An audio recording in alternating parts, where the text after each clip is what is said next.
Whoa. Daniel, are you sure we're on the right track? It seems to me we should have been there long before now. Everybody said just follow the river and we'd run right smack dab into Fort West Point. So as long as we keep sight of the... Bingo. Take a look.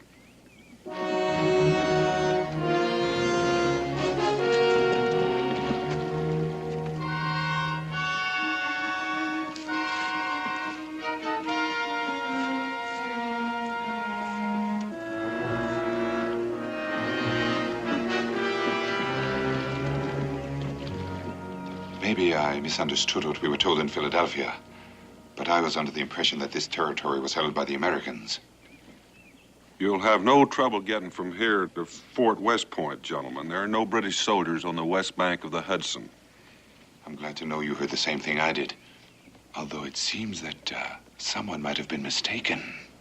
It does seem that way.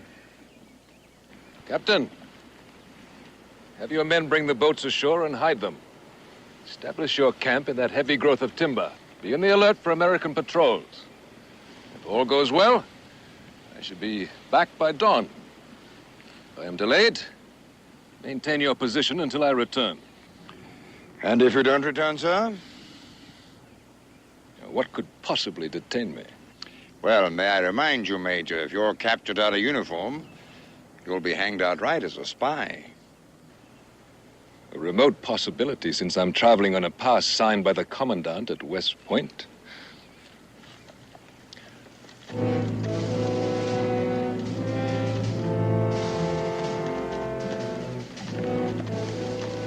As you can see, Captain, everything is going as we planned. My negotiations are successful. The rebellion will be ended in a month. Ah. What do you make of that? A civilian being put ashore by a large escort of British soldiers. I don't know, Mingo. Sir. I hope I haven't kept you waiting. No, sir, I've just this moment gotten here. The rendezvous has been arranged? Yes, sir, we should be there by dark. Let's be off.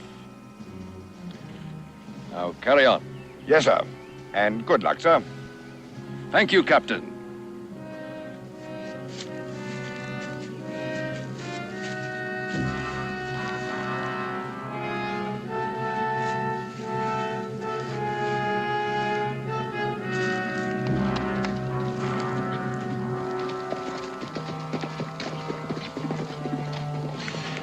I've got an idea that General Washington will be very interested to know about this.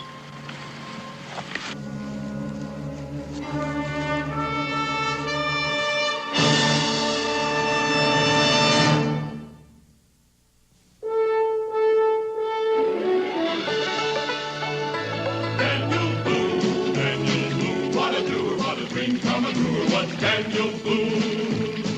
From a coonskin cap on the top of old Dan to the heel of his rawhide shoe, the rippin'est, roarin'est, fightin'est man the frontier ever knew. Daniel Boone was a man, yes, a big man, and he fought for America to make all Americans free. What a Boone, what a doer, what a dream come a doer was he.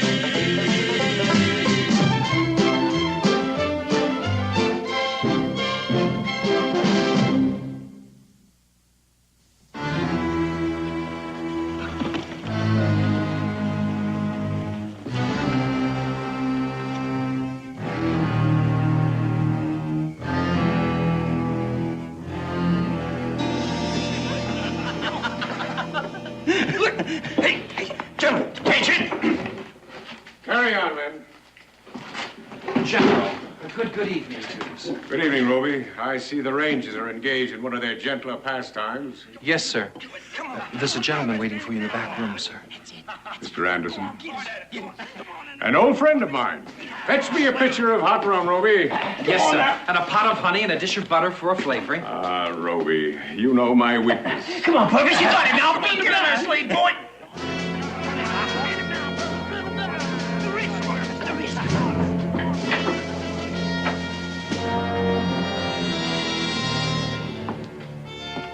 General Scott?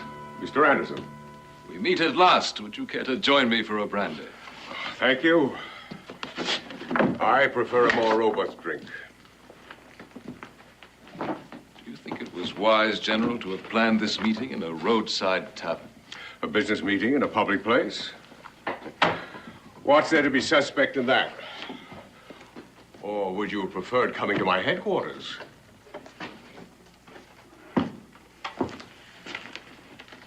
Ah, Roby. Thank you. Now, would you see to it that we're not disturbed? Yes, sir. And if there's something else you need, please let me know.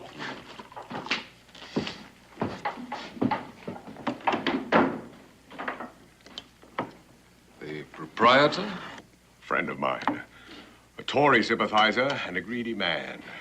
He's already bought and paid for. I accept your judgment, General. You'll excuse my nervousness, but this is my first experience as a spy. But it's my first experience as a traitor. And I must say, you have a most cold-blooded attitude about it. I'm a businessman, among other things. I have merchandise to sell.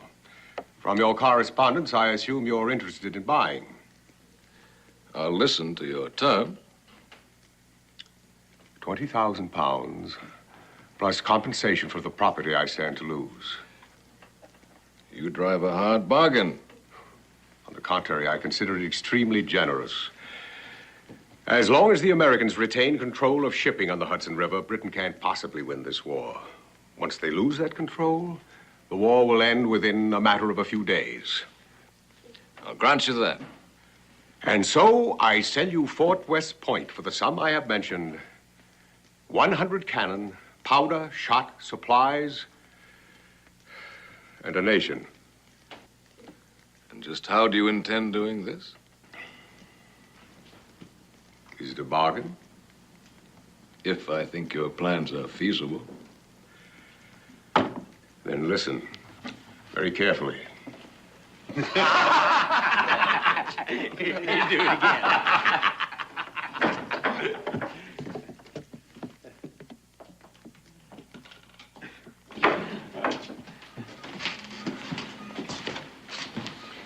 Well, I don't know about you, Mingo, but I'm ready for some good hot food and a little rest.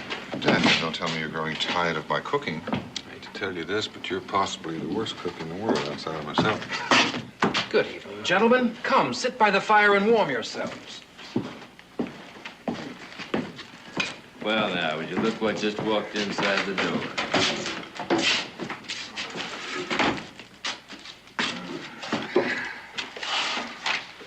First time I've sat down in 2 days. I take it you've traveled some distance. From Kentucky. A long way indeed. Now, what can I do for you, gentlemen? Well, for one thing, you can tell us how much further it is to Fort West Point. A little over 5 miles, but I'd advise against your traveling at night. There are thugs and highwaymen abroad, and if you're carrying anything of value... I don't think we've got anything of particular value, but we'd kind of like to keep what we've got. I think we'll stay overnight if you can provide us with lodging. As good as any in New York. $1 for the two of you for room and supper. Sounds fair enough. Perhaps you'd like a hot rum while I get the food. Like a hot run? That sounds good, too. Then make yourselves at home. I'll be with you in just a moment.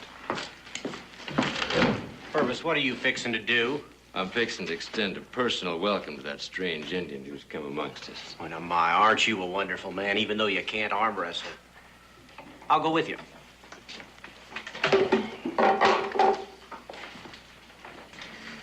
Oh, what can we do for you? We got this rule that says any Indian comes in here has got to stand around of drinks. Quaint local custom, I presume. Well, no. The fact is, I just now made it up. Well, why don't you just unmake it and go back over there and sit down with your friends? Mister, I can see you're going to try my patience.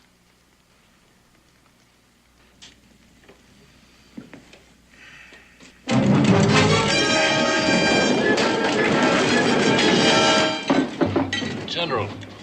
Sit down, Mr. Anderson. It's just a barroom brawl. There's no cause for alarm.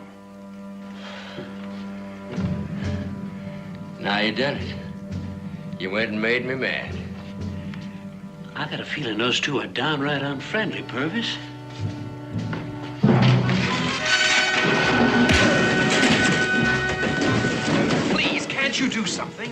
Now, landlord, don't you fret. They're just trying to decide who's going to buy the drinks.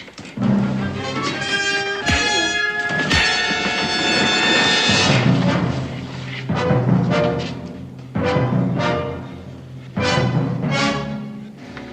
about that rule that the Indian always buys the drinks. I got that a little backwards.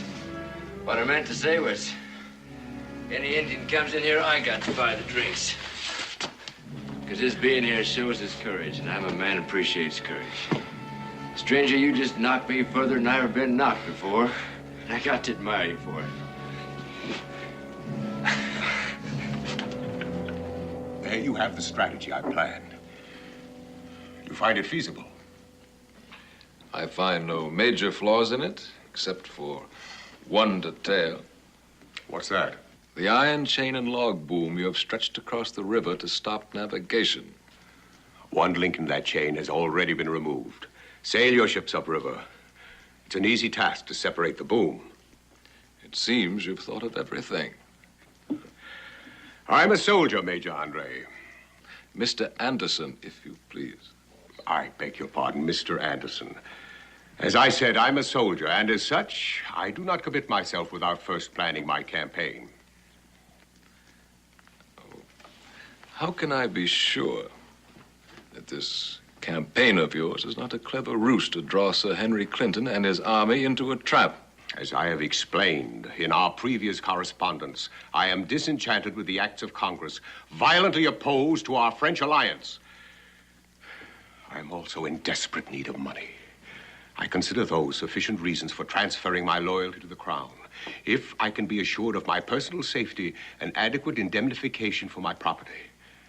And I see no reason why my word should be questioned. If you'll forgive me, you are presently engaged in violating your oath of loyalty to your country. The word of a traitor must always be suspect. I suppose you're aware that I could have you arrested and hanged as a spy. I'll refrain from that, because I gave my word that you could cross our lines and return unmolested. The word is still good, but I can see we have no further business to discuss. Sit down, General. You've left your rum unfinished. I apologize for my remark, but I must be positive about your attitude. Sir Henry would surely have my hide if I were to fumble such an opportunity. Very well. It seems we've discussed everything except the time. Or had you taken that into consideration yet? Today is the 21st of September, allowing 1 day for your return and 2 days for Sir Henry to bring his army north. West Point should be in British hands by the 26th. So soon? There's a reason for the urgency. General Washington left for Hartford this morning to be gone a week. It must be done during his absence or not done at all. I'll tell Sir Henry. You'll dine with me here tomorrow night. I'll have diagrams of my troop disposition and plans of our fortifications. I'd hoped to return tonight. I have yet to draw the diagrams. And under the circumstances, I dislike carrying any papers. I'm afraid there's no other way. If I send them through the post, they might be delayed. Very well. Tomorrow night, then, at the same time. Until tomorrow. Good night, Mr. Anderson. Attention!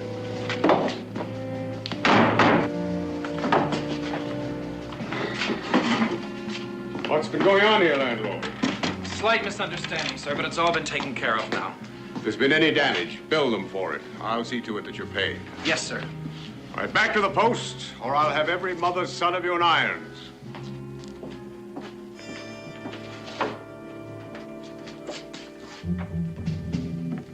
Well, you heard the man. Let's go.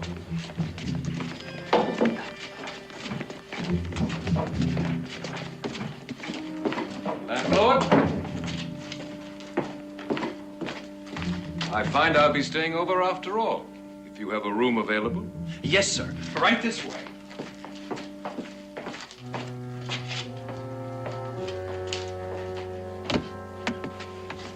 civilian at the river. We didn't get a real close look at him, but that cape and those boots, there's no doubt that he's dressed the same. Coming ashore in a British boat for a private conference with the General of the Continental Army. Can you make anything of that? I could make quite a lot of that without stretching my imagination too far.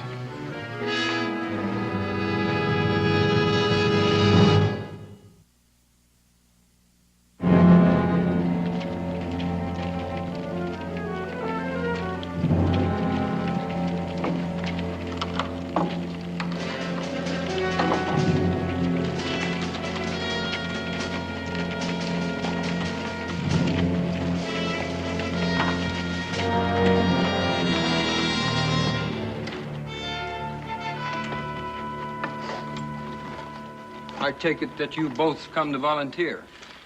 Volunteer? I just came to see General Washington. Well, you got a long ride ahead of you. He left for Connecticut yesterday.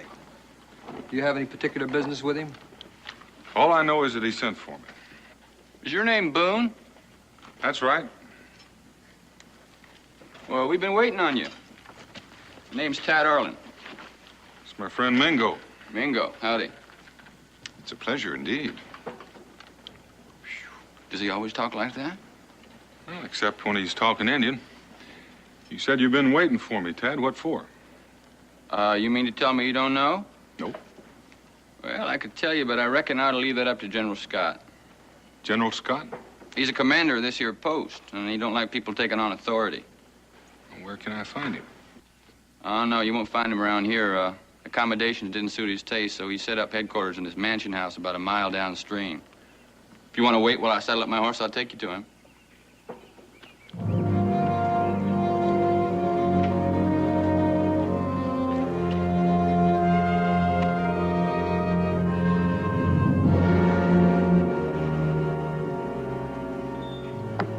The British are presently involved in a major attempt to cut the colonies in two. We are informed that Major Guy Carleton, with 600 soldiers and 200 Indians, is advancing down the shores of Lake Champlain in the direction of Schenectady and Albany. Sir John Johnson, with 600 regulars, has been joined by Brant, with 600 Indians, at Unadilla. This force will sweep toward the frontiers at the headwaters of the Schoharie. Now, our troops in this area are numerically inadequate to cope with such an overwhelming force. And it is General Washington's intent to create a diversionary action to relieve the pressure. In order to do this, he hopes to form a company of volunteers, 150 strong, all woodsmen and experienced Indian fighters. Now, this force will move west along the Mohawk, destroying the Indian villages. You, Mr. Boone, have been selected as their captain. Are there any questions? When is all this supposed to get underway? Oh, as soon as the men can be assembled and equipped. How many men do you have today? Well, they've been straggling in by ones and twos. How many would you say, Sergeant?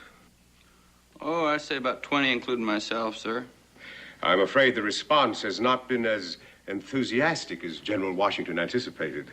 It's quite possible that you made a long and arduous trip, all for nothing. At any rate, nothing can be done until the General returns. When is that? Hopefully, within a week. However, that depends on how things are progressing toward the east. And now, if there are no further questions. Oh, I almost forgot, General. Yes, Mr. Boone. Mingo and I saw some British soldiers coming ashore 10, 12 miles down the river. British troops on the west side of the river? I'll have it investigated, Mr. Boone. They had a civilian with them. Oh, that would explain it then. Undoubtedly a mail courier. They're permitted to go back and forth under a flag of truce. You ought to know, General. You were with that man in that tavern down the road last night. Oh, you mean Mr. Anderson? A merchant from New York. I did business with him in Philadelphia. A merchant with a military escort. A privileged character, Mr. Boone. He has dealings with both sides. It's not at all unusual. Just thought I'd mention it.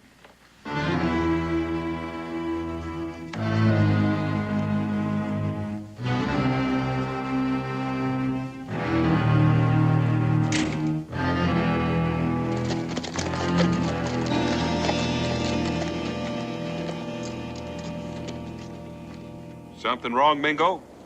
I've always thought of you as a sensible man, Daniel. That's very nice of you. But I'm beginning to change my opinion after that parting remark of yours. Was it really wise to blurt out everything you know? I just wanted to see what he would do. I hope you're satisfied. Reasonably so. What I'd really like to know is what kind of merchandise Mr. Anderson deals in.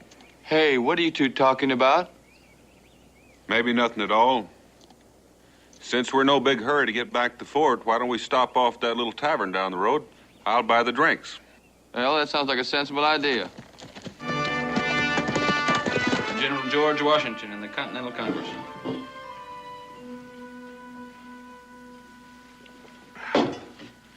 How long have you been around here, Ted? Oh, about a month now. I only live a little way upriver, so I reckon I was just about the first one to get the word. What do you know about this General Scott? Oh, about what everybody else knows, I guess. Well, how much is that? Mingo and I are from the back country, and we're not too well informed. Well, folks say he's married to this girl from Philadelphia. Come from a real rich family. Couldn't get along on what a general gets paid, so... Starts to get more and more in debt. That's right. I even heard he misused Army funds. If it hadn't been for General Washington, they'd have busted him clean out of the Army. Is he still married to this woman? Yeah. I've seen her a couple times when she come up from Philadelphia. She's a real good-looking girl. Well, I reckon that explains it then. Explains what? Well, I was just wondering what it'd take for a man to start dealing with the British. General Scott? It's beginning to look that way. Well, I admit I don't care much for him, but I'd hate to believe that about him. Best begin to prepare yourself. Sergeant Arlen? Corporal, what are you doing around here? Looking for you. Well, I'm never very hard to find. What do you want me for? I'm taking you back to the fort, all three of you. Well, do you mind telling me what this is all about, Corporal? General Scott's orders. All personnel are to report immediately and be confined to the post until further notice. Well, I don't suppose this would apply to Mingo and I. We're not signed up for anything. It applies to you, so just get on your feet and let's get going. What would happen if Mingo and I said we didn't want to go?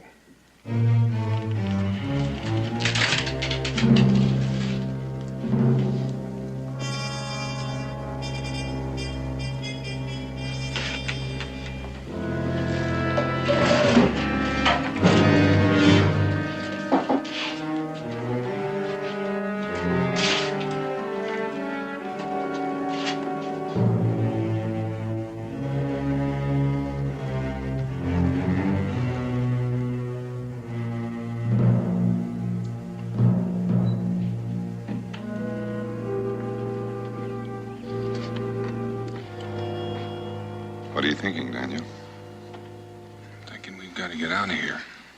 You know why he's keeping us penned up in here, don't you? Maybe he didn't care too much for your topic of conversation back there. At least we found out what we had to know. How are we going to prove it? Well, not by standing here. What happens if it turns out that we were wrong after all? Well, we'd probably be heading back for Kentucky sooner than we thought, and probably a whole lot faster.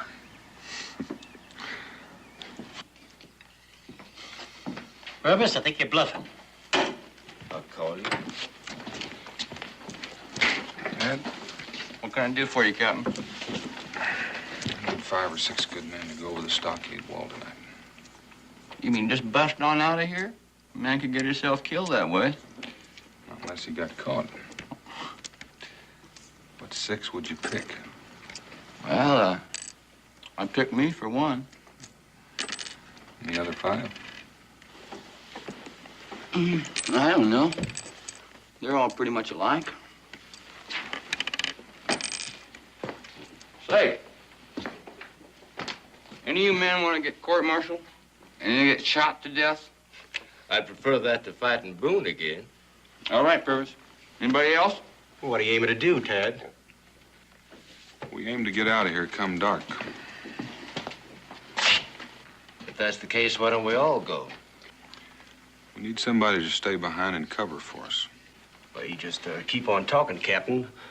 What are you planning on doing once we get outside? Have any of you ever kidnapped a man? What's the kidnap? No. Well, you've got a new experience coming to you.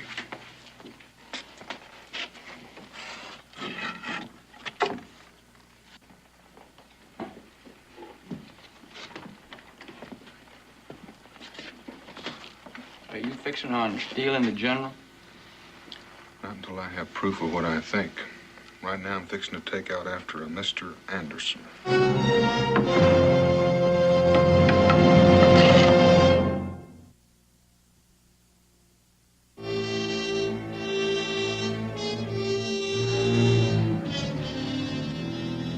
As you can see, I've marked the chart with crosses to indicate the disposition of my troops. No one group will include more than a dozen men. Their capture should present no problem. Now, once they're prisoners, you can gain access to the fort itself by appearing at the gates in Continental uniforms. I'll make sure the garrison is a small one.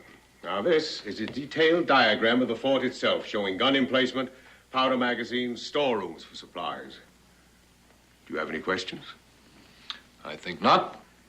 Then that brings us to the small matter of money. 5,000 pounds. The rest to be delivered when the fortress is secured. I believe that was our agreement. Yes, that's quite correct. You may count it if you like. Oh, I hardly think that's necessary. After all, our business must be founded on mutual trust. Your health, sir. His Majesty the King.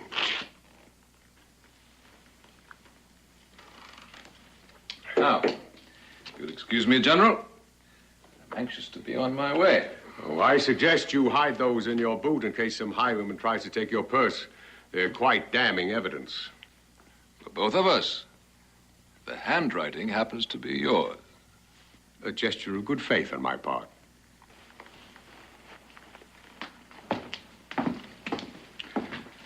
Good night, Mr. Anderson.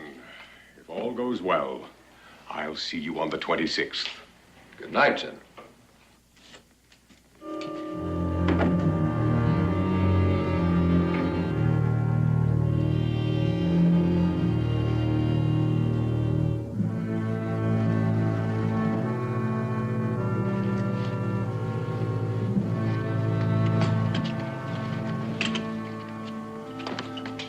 I almost forgot. You fellas go ahead. My money, I won fair and square, you know. It's a good game, too.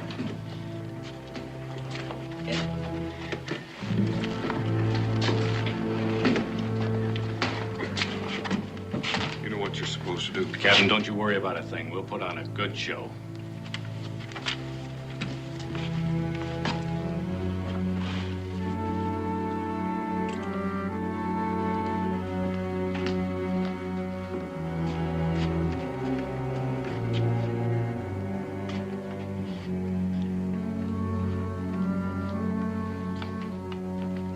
Now, who's gonna hit who?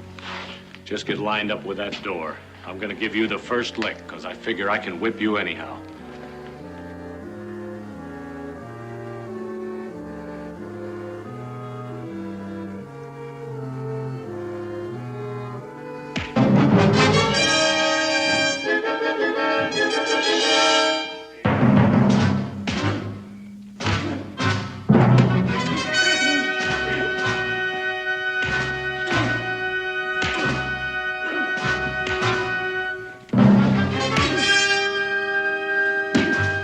Corporal in the guard!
Get up!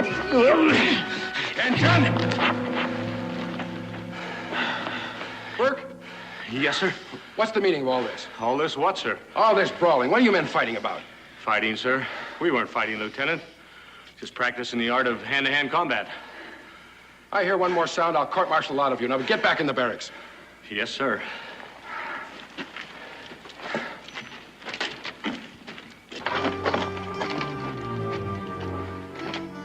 Are we all here? All present and accounted for. Sounds like the war inside's over. We better hightail it to those trees before the sentries take their post. Captain, just one thing bothers me. What's that? How do we get back in? Well, if I'm right, we'll walk in through that gate. But if I'm wrong, you better head for the hills because that's where I'm headed.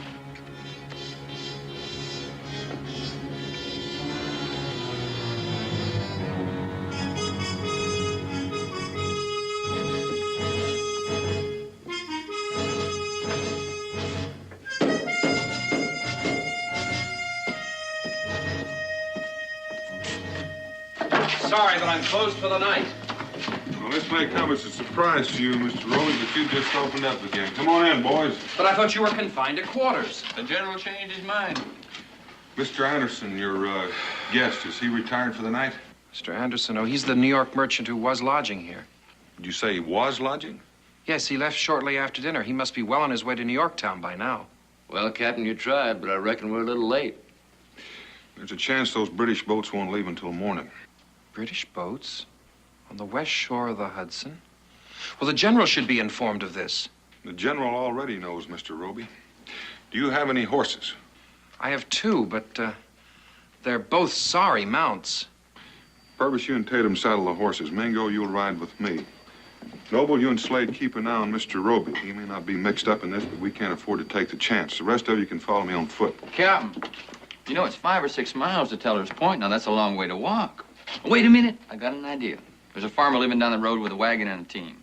Now, that'd get us there a lot faster, wouldn't it? Do you think he'd lend them to you at this hour of the night?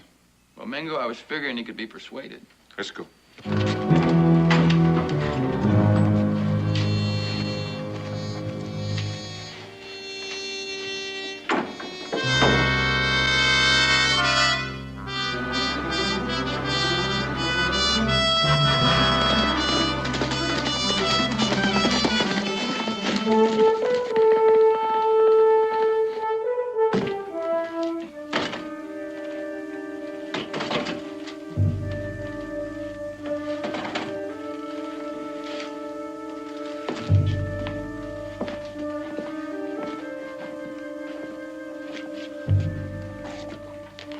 Time you figure on him getting back? Depends on what kind of trouble they run into. But if they ain't back for dawn, I'm heading out. I got no hankering to face a firing squad. The night's still long, gentlemen. Another drink or two might make it shorter. There'll be no charge, of course. Well, now that's what I call real hospitable, especially for a man that's being held a prisoner.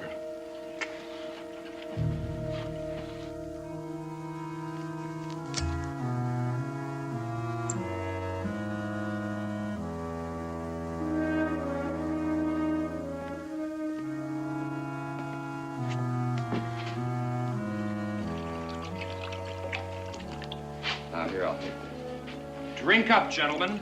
There's more where that came from.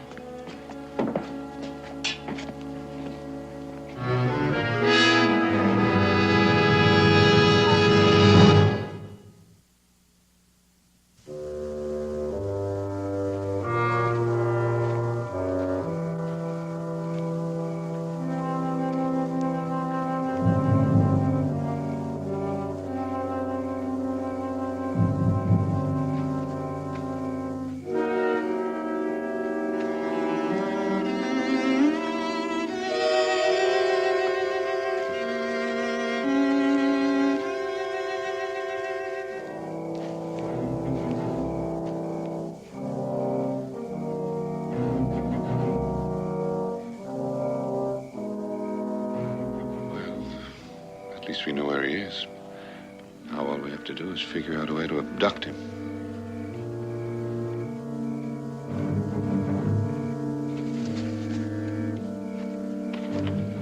I'm sorry to keep you waiting, sir.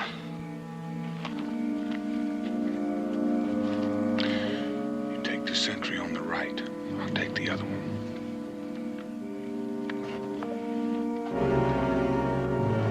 You'll excuse my dress, Major, but it's rather late. I'd given up all hope you'd be here tonight. I stayed off the highway to avoid the possibility of being robbed.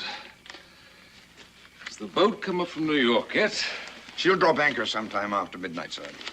Shall I turn out the men and strike camp? Let them sleep. Daylight will come soon enough.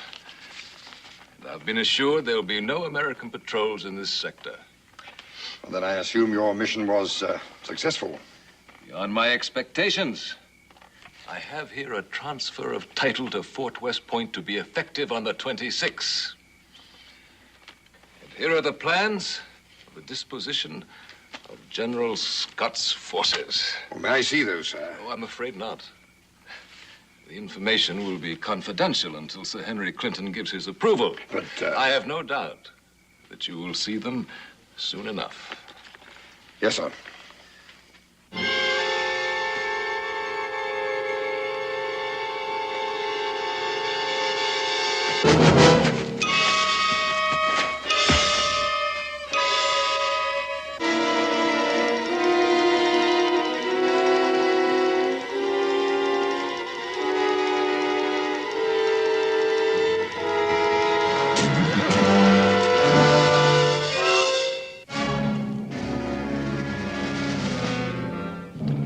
Are you sure General Scott can be trusted to carry out his end of the bargain?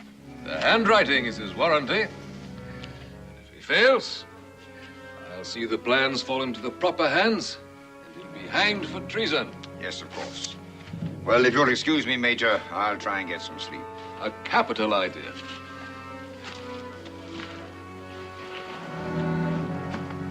Beautiful night, Captain. Yes, indeed it is.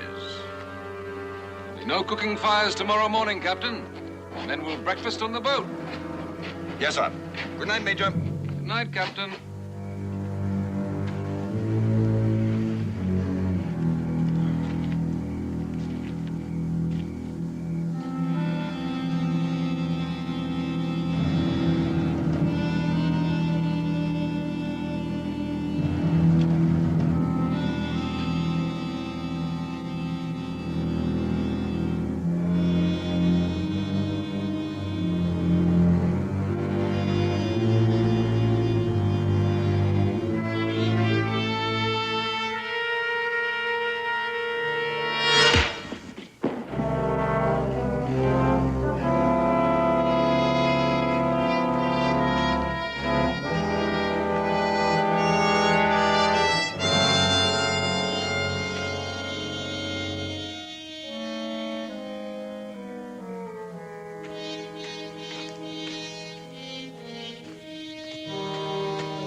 What goes on out here?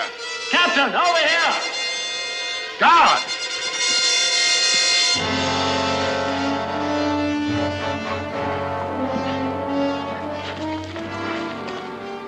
Keep going, Daniel. I'll try to hold them off until you reach the horses. No, I'd never make it.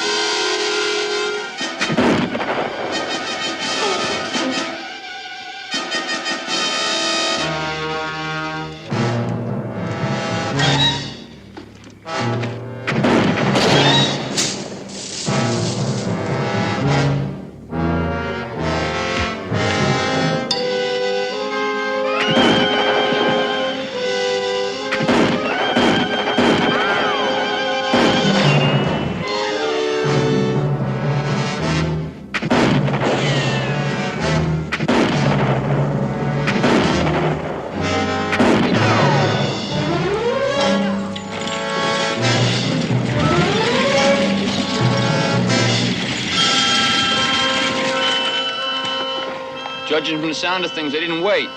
Come on.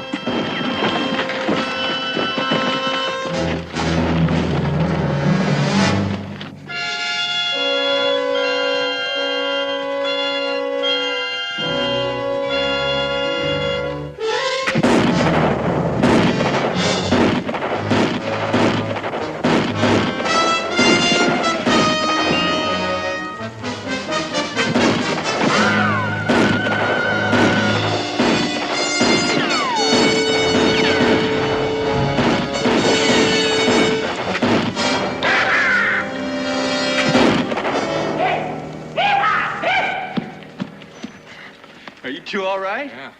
Well, the reinforcements arrived in time. Captain, you went and did it, didn't you? Ain't he a prize? I don't think they'll come at us anymore. When they find him gone, they might change their mind. Let's get out of here. Gentlemen, it looks like you're going to have to carry Mr. Anderson.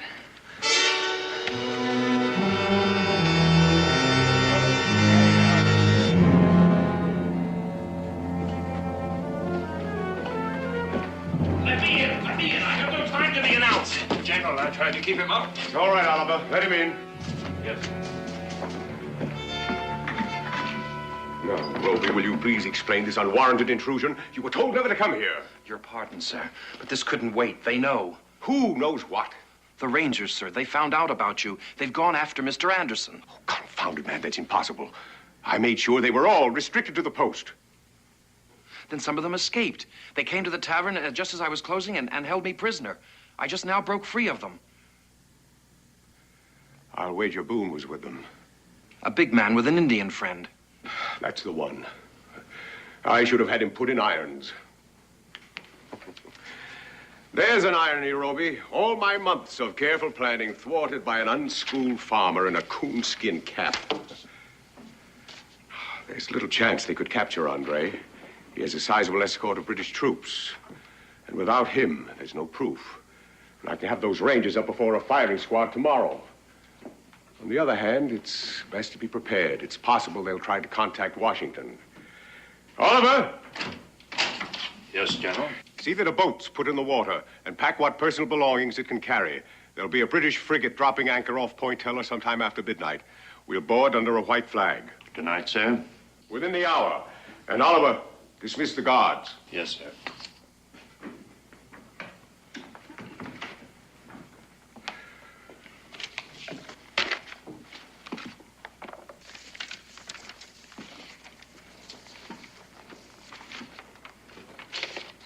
General? Yes, Roby.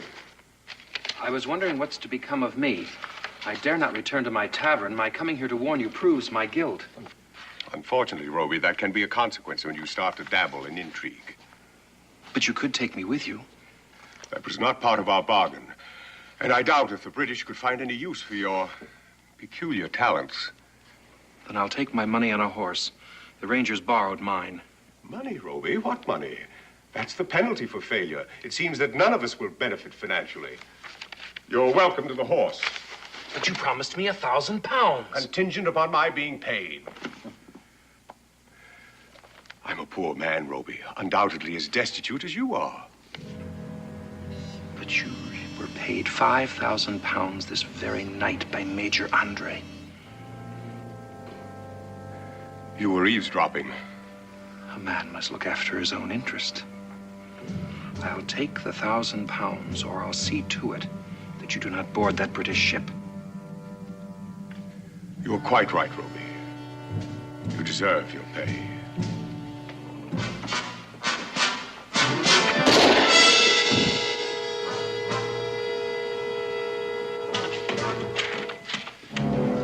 Dead?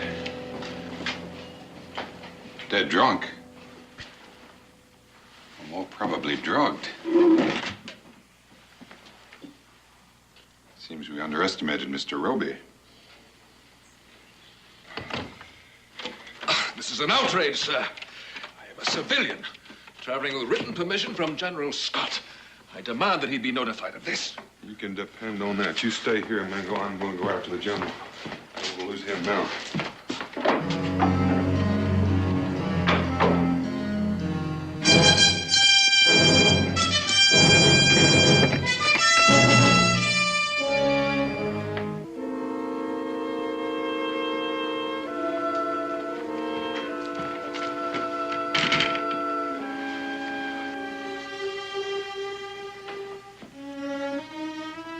Roby, who did this to you? General. Where is he now? Boat. British. Waiting.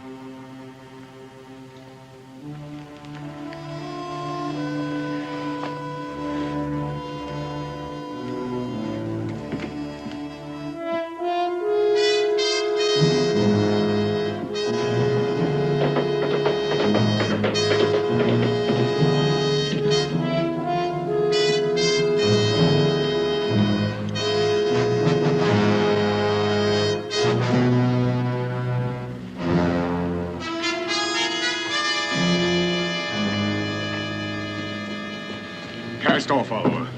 I'm afraid our time is growing short.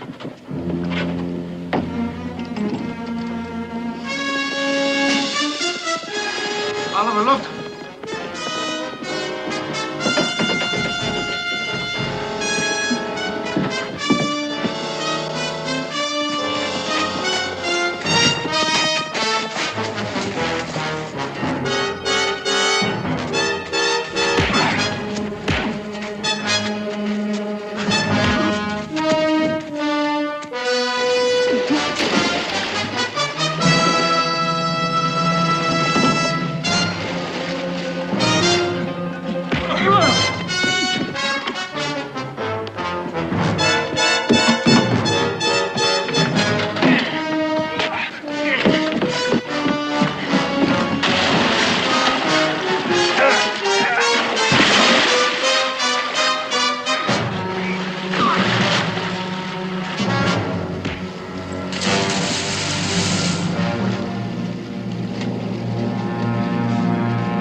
So you found these in Major Andre's boot. Documents selling the nation. The handwriting matches that on Major Andre's pass. Signed by the general. As if we needed any further proof. Daniel, this has been a most important evening.